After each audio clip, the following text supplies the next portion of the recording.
The Zephyrian War Council gathered in the obsidian chamber deep within their flagship, the Dominion's Edge. Commander Vexthar, his chitinous exoskeleton gleaming under the crimson lights, studied the tactical display floating before them. The human colony of New Meridian hung in space like a tempting fruit, its orbital defenses seemingly pathetic compared to the Zephyrian armada. 12 cycles we have conquered worlds, hissed General Koyexlon, her mandibles clicking with anticipation. 12 cycles of absolute victory. The Terrans will fall just like the Eltarians, the Centauri Federation, and the Vegan Collective. Vexthar nodded slowly. The humans had proven surprisingly resilient during their expansion across the galaxy, but every species eventually broke when faced with the Zephyrian war machine. What made this conquest special was not just the strategic value of New Meridian's position, but what the humans would witness today. Deploy the Devastator, Vexthar commanded, his voice carrying the weight of absolute authority.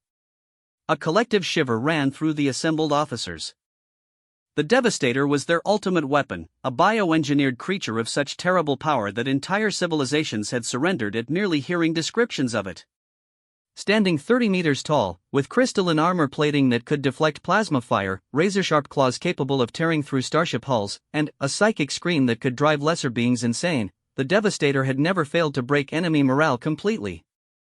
The creature resided in a specially constructed containment bay, suspended in biofluid and kept in artificial hibernation between deployments.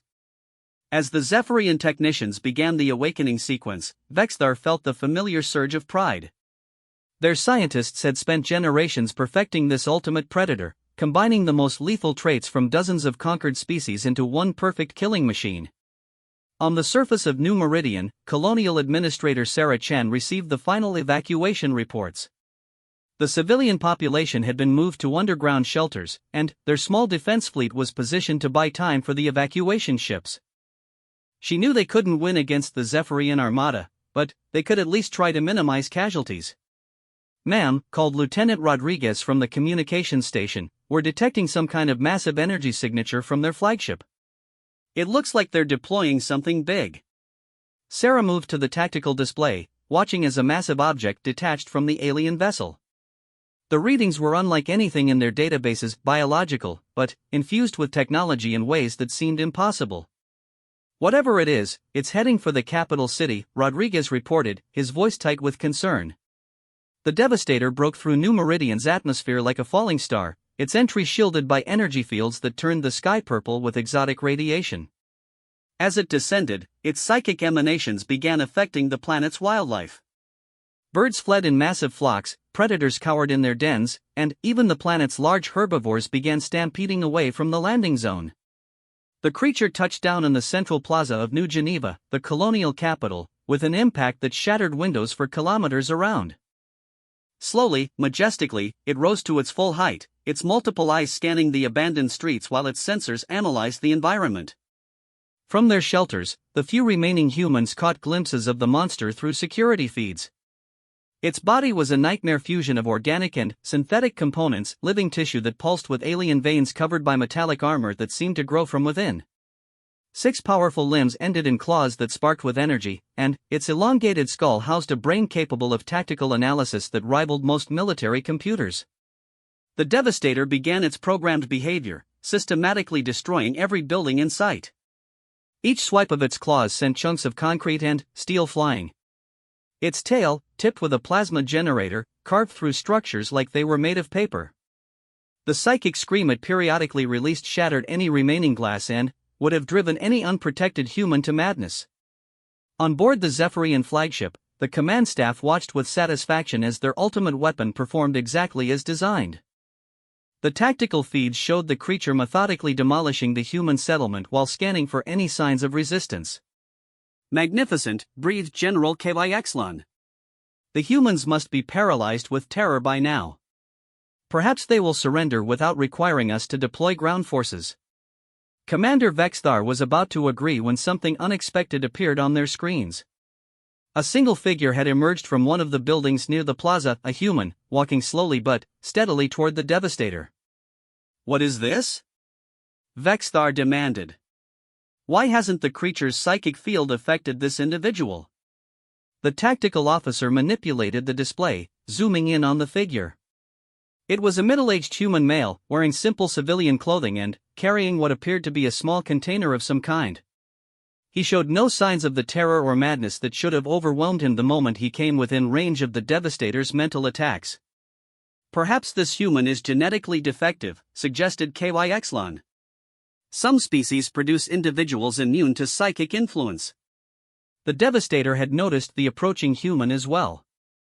Its multiple sensor arrays focused on the figure, analyzing threat levels and determining the appropriate response. The biocomputer in its skull processed millions of variables in microseconds before concluding that this small, soft creature posed no danger whatsoever. The human continued walking forward, seemingly oblivious to the massive predator looming over him. When he was less than 50 meters away, the Devastator issued one of its signature psychic screams, a mental assault designed to incapacitate or kill any living being within range. The human paused, tilted his head slightly as if listening to something, and then continued walking. Aboard the flagship, the Zephyrian officers exchanged confused glances. This had never happened before. The Devastator's psychic attack was supposed to be universally effective against all known forms of consciousness. The human stopped about 10 meters from the creature and did something that left the entire Zephyrian command staff speechless. He opened the container he'd been carrying and pulled out what appeared to be a small piece of food. Then, in a voice that somehow carried clearly despite the distance and ambient noise, he called out to the 30-meter-tall bioengineered killing machine. "Hey there, big guy. You look hungry. Want a snack?" The Devastator's multiple brains struggled to process this unprecedented situation. Its threat assessment protocols had no category for a prey species offering food. Its tactical subroutines couldn't compute an appropriate response to this behavior. Even its biological instincts, carefully programmed over generations of genetic manipulation, seemed confused by the human's actions. "This is impossible," whispered General KYXLon, her compound eyes fixed on the display screen. "No species has ever responded to the Devastator with anything other than fear, aggression, or submission. What manner of creatures are these humans?" Commander Vexthar found himself equally baffled. The Devastator was designed to inspire terror in any intelligent being that encountered it. Its very presence should have triggered every survival instinct the human possessed. Instead, this individual was treating their ultimate weapon like some kind of pet. The human held the food item higher, waving it gently. "Come on, I know you're probably not used to snacks, but everyone likes trying new things, right? It's just a protein bar, nothing fancy, but it might taste better than whatever they usually feed you." The Devastator lowered its massive head slightly, bringing its primary sensory cluster closer to the human. Its chemical analyzers detected the composition of the offered food, simple proteins, carbohydrates, and various nutrients. Nothing threatening, nothing that could possibly harm a creature of its size and biological complexity. What truly confused the bioengineered monster was the human's emotional state. Its empathic sensors, designed to feed on fear and pain, detected no terror whatsoever. Instead, the readings suggested something the Devastator had never encountered before: genuine concern for its well-being. "I'm Dave, by the way," the human continued conversationally. "Dave Miller. I run the maintenance crew for the water treatment plant. Well, ran it anyway, before all this started. I'm guessing you probably don't get many social interactions, being a weapon of mass destruction and all." The Zephyrian officers watched in stunned silence as their ultimate weapon, their perfect predator, their undefeated champion of conquest, slowly extended one of its smaller manipulator appendages toward the human. Dave smiled and placed the protein bar in what could generously be called the creature's hand. "There you go. Fair warning though, it's peanut butter flavored, and some people find that a bit overwhelming at first." The Devastator lifted the tiny morsel to its primary mouth, a massive cavity lined with teeth designed to tear through armored vehicles. The food disappeared with barely a whisper, analyzed by internal systems that had been expecting to process the biochemistry of terror, not terrestrial snacks. "Not bad, right?" Dave asked, reaching into his container again. "I've got a few more if you're interested. Variety pack, chocolate chip, banana, and I think there's a strawberry one in here somewhere." For the first time in its existence, the Devastator experienced something that its creators had never programmed into it: curiosity about something other than efficient killing methods. This small, fragile being was offering sustenance without expecting anything in return, showing kindness to a creature explicitly designed to be the most terrifying thing in the galaxy. The bioengineered monster's multiple brains began processing new categories of information, neural pathways that had lain dormant suddenly, sparking to life. Somewhere in its complex consciousness, something unprecedented began to emerge, the first glimmer of what could only be called affection. As the Devastator accepted another snack from Dave's container, Commander Vexthar felt the first crack appear in his certainty about the coming conquest. These humans were clearly more complex than their intelligence reports had suggested. The situation in New Geneva's Central Plaza had evolved beyond anything the Zephyrian War Council could have anticipated. Dave Miller sat cross-legged on a chunk of rubble, maintaining a steady conversation with the 30-meter bioengineered killing machine while sharing snacks from his emergency supply kit. So anyway, Dave was saying, unwrapping another protein bar, that's when I realized the filtration system had been running backwards for 3 weeks. No wonder the coffee in Sector 7 tasted like recycled coolant. The Devastator had lowered itself into something resembling a crouch, bringing its primary sensory cluster to within a few meters of the human. Its smaller manipulator arms had proven surprisingly gentle when accepting food offerings, and its massive head tilted with what could almost be interpreted as attentiveness. Aboard the flagship, Commander Vexthar struggled with a situation that had no precedent in Zephyrian military doctrine. His ultimate weapon was supposed to be terrorizing the human population into submission, not socializing with maintenance personnel. "Sir," reported the tactical officer, his voice tight with confusion, "we're detecting unusual neural activity from the Devastator. Its behavioral patterns are shifting outside programmed parameters." "What do you mean, shifting?" Vexthar demanded. "The creature's aggression indicators have dropped to minimal levels. Its territorial marking behaviors have ceased entirely. Most concerning, its loyalty programming appears to be fluctuating." General Kyxlon hissed in disbelief. "Impossible. The loyalty conditioning is hardwired into its genetic structure. The Devastator cannot betray the Zephyrian Empire. Nevertheless, General, the readings are clear. The creature is forming some kind of social bond with the human." On the surface, Dave had moved on to discussing local weather patterns while the Devastator consumed what appeared to be its first chocolate chip protein bar. The creature's internal analysis systems were working overtime, not just processing the unfamiliar flavors but struggling to categorize this entire interaction. "You know," Dave said thoughtfully, "you're actually pretty good company. Most people I talk to just grunt and change the subject when I start explaining water treatment protocols. You're a really good listener."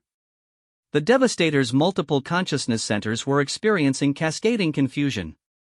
Its combat protocols insisted that the human should have been eliminated hours ago. Its tactical programming demanded that it continue the systematic destruction of the colony. But emerging subroutines, long-dormant psychological imperatives buried deep in its organic components, were generating entirely new priorities. For the first time, the creature attempted communication beyond its standard psychological warfare arsenal. The sound that emerged from its vocal apparatus was a complex harmonic that managed to convey something resembling curiosity. Dave's eyes lit up with excitement. "Oh wow, you can talk." "Well, sort of talk." "That's amazing.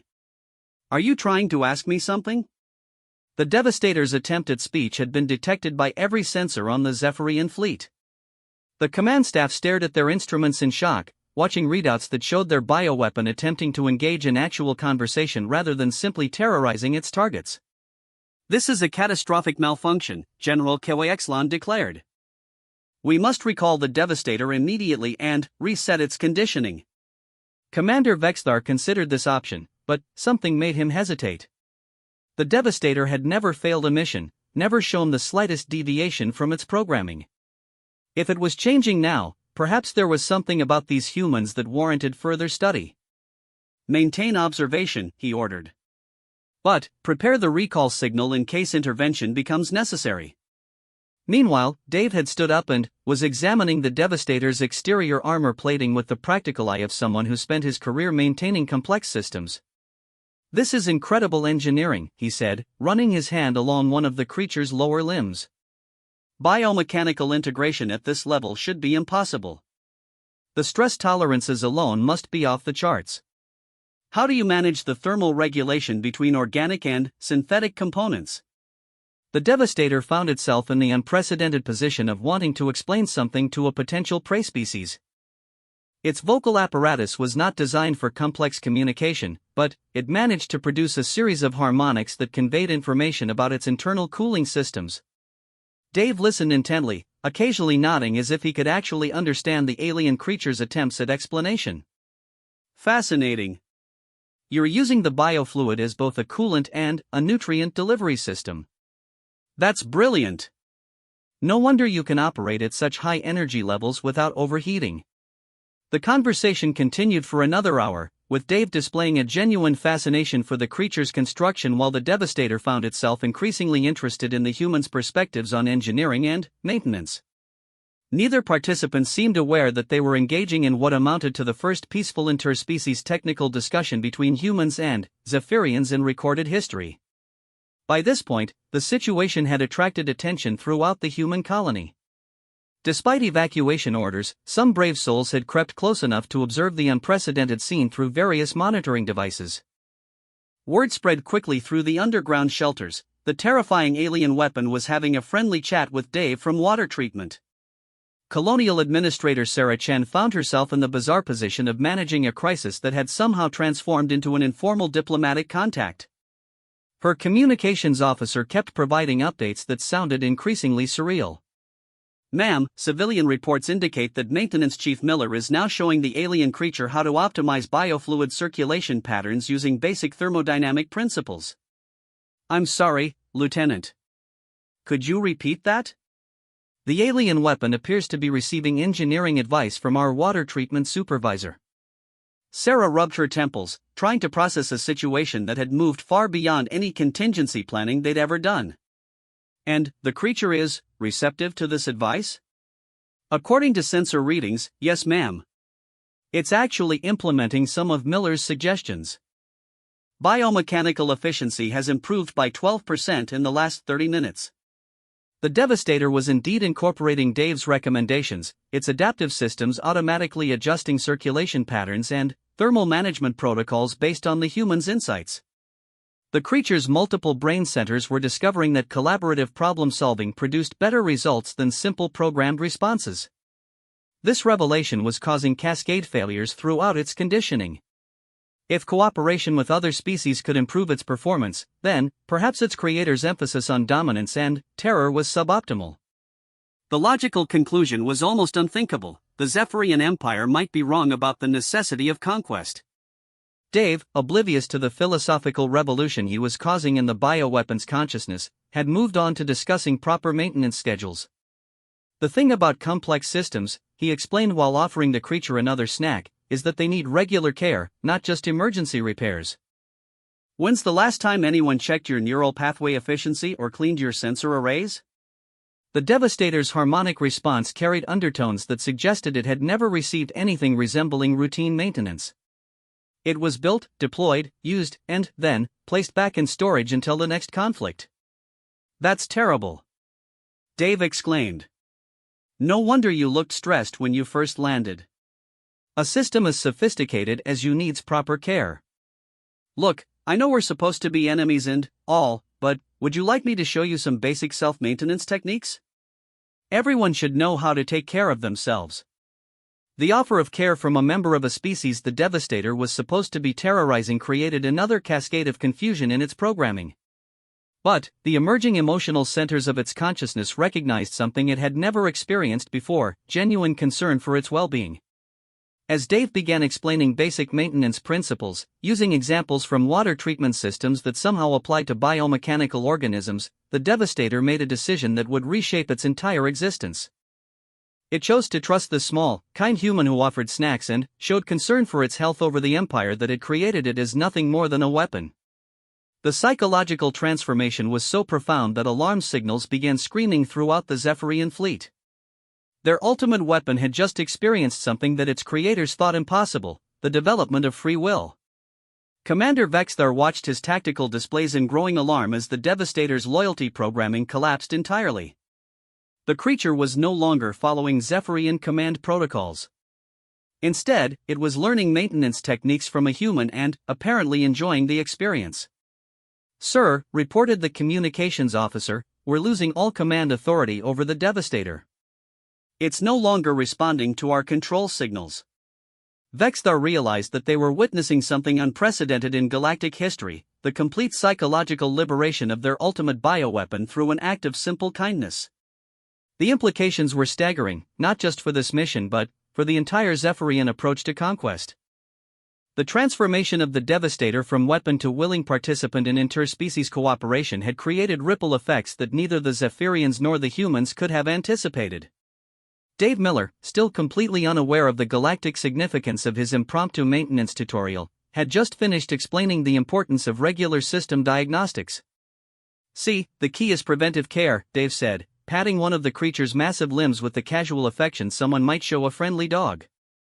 "You don't wait for something to break. You check it regularly, clean it properly, and make sure everything's running smoothly. A little attention goes a long way." The Devastator's harmonic response carried a warmth that its creators had never intended to program. The creature was experiencing something that could only be described as happiness, and this emotion was fundamentally incompatible with its designed purpose of terror and destruction. Aboard the Zephyrian flagship, the situation had escalated beyond a simple mission malfunction to a potential threat to their entire military doctrine. General KY Exlon was demanding immediate action. "Commander, we must destroy the Devastator before this contamination spreads further. If other worlds learn that kindness can subvert our bioweapons, our entire conquest strategy becomes worthless." Vexthar found himself in an impossible position. The Devastator represented decades of research and development, a creature that had cost more resources than most planetary invasions. But more troubling was what its transformation implied about Zephyrian assumptions regarding other species. "Sir," interrupted the science officer, "we're detecting additional anomalies. The creature's psychological changes appear to be triggering dormant genetic sequences we didn't know existed." "Explain."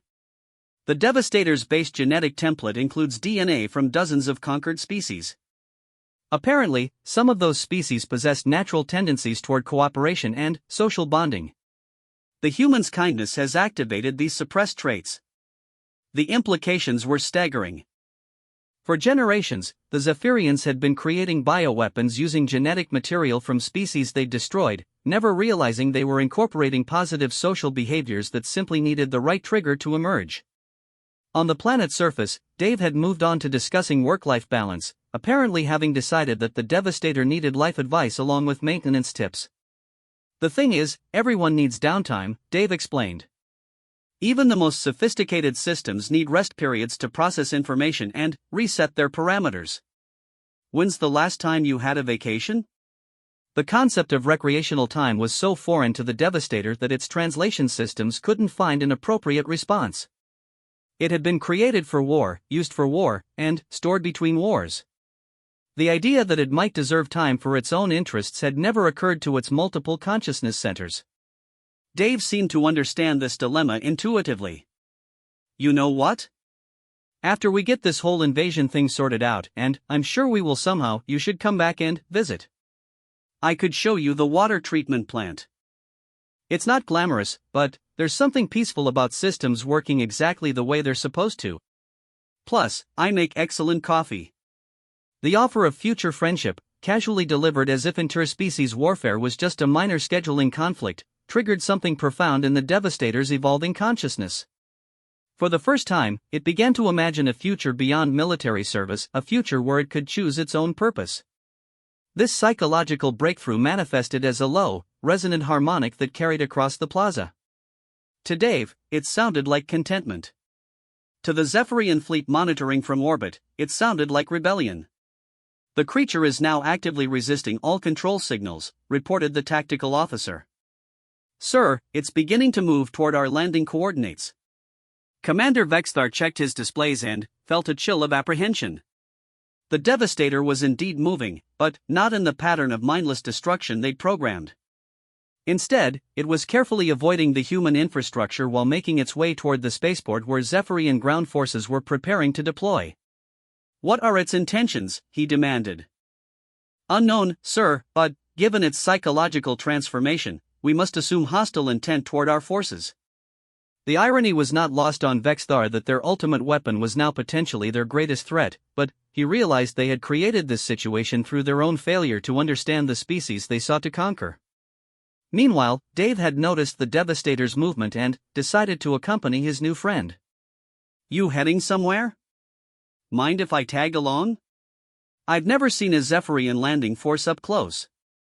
The casual request to witness what was essentially an invasion deployment struck the Devastator as perfectly reasonable. Its emerging sense of friendship with Dave made protecting the human its highest priority, superseding all previous programming.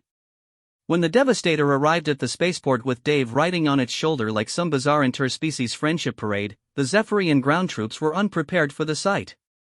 Their ultimate weapon had arrived as scheduled, but, instead of clearing the way for conquest, it took a protective stance around its human companion. Squad leader Thexmar, a veteran of dozens of planetary invasions, found himself in a situation that military training had never covered. The Devastator's presence should have signaled the beginning of the final assault, but the creature's body language suggested it was prepared to defend the human settlement rather than destroy it. "Devastator unit, acknowledge command protocols," Thexmar transmitted on the bioweapons control frequency. The response came not in military code but in harmonics that carried undertones of amusement. The creature was apparently finding their attempts at control entertaining rather than compelling. Dave, still perched on the Devastator's shoulder, waved cheerfully at the assembled Zephyrian troops. "Hello there. I'm Dave Miller, Water Treatment. I've been having a great chat with your friend here. Fantastic engineering, by the way. You folks really know how to build quality biomechanical systems." The surreal nature of receiving engineering compliments from a member of the species they were invading left the Zephyrian ground forces in complete confusion. This was supposed to be a conquest, not a technical discussion. Squad leader Thexmar activated his communicator. "Command, requesting clarification of mission parameters. The native population appears to be friendly." The response from Commander Vexthar carried a mixture of frustration and growing uncertainty. "Proceed with standard pacification protocols, but avoid direct confrontation with the Devastator until its status can be determined. Sir, the creature appears to be protecting the human. Standard protocols may not be viable." As this exchange continued, something remarkable was happening throughout the human colony. Word of Dave's successful befriending of the alien bioweapon had spread quickly, and colonists were beginning to emerge from their shelters. Instead of fleeing in terror from the Zephyrian ground forces, they were approaching with curiosity and, in several cases, offers of food and assistance. Dr. Elena Vasquez, the colony's chief medical officer, approached one of the Zephyrian squads with a medical kit. "You folks have been traveling for a while, right? Anyone need medical attention? I'm not familiar with Zephyrian physiology, but basic first aid is pretty universal." Engineer Marcus Thompson struck up a conversation with a Zephyrian technical specialist about their weapon systems. "These plasma rifles are incredible. The energy efficiency ratios must be off the charts. How do you manage thermal buildup in extended combat scenarios?" Within an hour, what was supposed to be a military invasion had transformed into an impromptu cultural exchange, with humans and Zephyrians comparing notes on everything from military tactics to cooking techniques. The Zephyrian troops, trained for conquest and resistance, found themselves completely unprepared for enthusiastic cooperation. Commander Vexthar watched these developments with growing amazement. His carefully planned invasion was dissolving into something that looked suspiciously like a diplomatic first contact mission. More troubling, his troops seemed to be enjoying the experience. "Sir," reported his communications officer, "Squad leader Thexmar requests permission to accept an invitation to tour the human agricultural facilities. Apparently, their hydroponic systems use techniques our colonies could benefit from." The Devastator, meanwhile, had become the center of attention for a group of human engineers who were fascinated by its biomechanical integration. Dave served as translator, converting the creature's harmonic communications into technical explanations that his colleagues could understand. It's saying that the neural pathway integration uses quantum coherence effects to synchronize biological and artificial processing centers, Dave explained to the gathered scientists. "Brilliant. No wonder the response times are so fast. Dr. Sarah Chan, still trying to maintain her role as colonial administrator despite the complete breakdown of normal protocols, found herself in conversation with Commander Vexthar via long-range communication. "Commander," she said, "I think we need to talk. This situation has moved beyond normal military parameters. Perhaps we could arrange a formal meeting to discuss, well, whatever this has become." Vexthar realized she was right. The Devastator's transformation had revealed something fundamental about both species that challenged everything the Zephyrian Empire believed about conquest and superiority. These humans had accomplished in hours what centuries of military programming had failed to achieve. They had given his ultimate weapon something worth fighting for besides destruction. As the day progressed, an extraordinary partnership began to emerge. The Zephyrian troops, initially confused by human kindness, discovered that cooperation produced better results than domination.